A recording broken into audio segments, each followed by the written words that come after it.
जटा में रास लागल है रईसका और रईसकाइन मनकर जब तक साथ नहीं मिलेला हमरे कलाकार मन के बेस नहीं लागेला। चलो कार्यक्रम का शुरुआती दौर है इग्नेश कुमार जी का आवाज के रौरे कर नाम करब हमरे।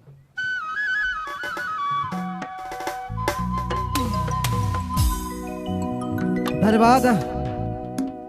एक बार फिर से आवल सब तमाम श्रोतामन के जोहार है। आज के खोखरागढ़ महोत्सव में अवल तमाम मुख्य अतिथि बन के कमेटी के कर्मठ नौजवान वॉलंटियर बन के पूरे यंग स्टार म्यूजिकल ग्रुप बहुत बहुत धन्यवाद। चलो हम शुरुआत कर रहे थे दूसरा राउंड में।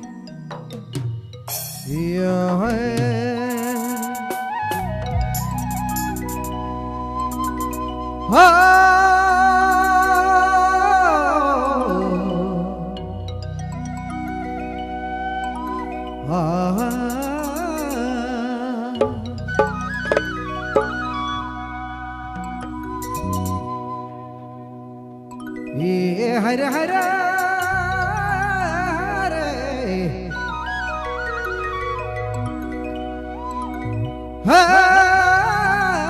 जोड़े अरे तो तोरा ने कहा गे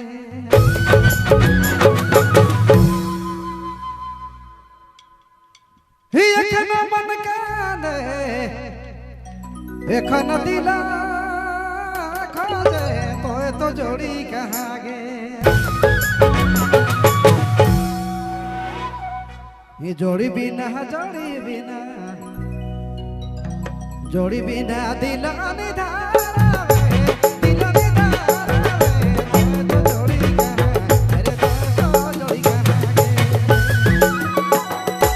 जोड़ी बिना दिला निधारा दिला तो जोड़ी कहा अरे तो जोड़ी कहा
जोड़ी जोड़ी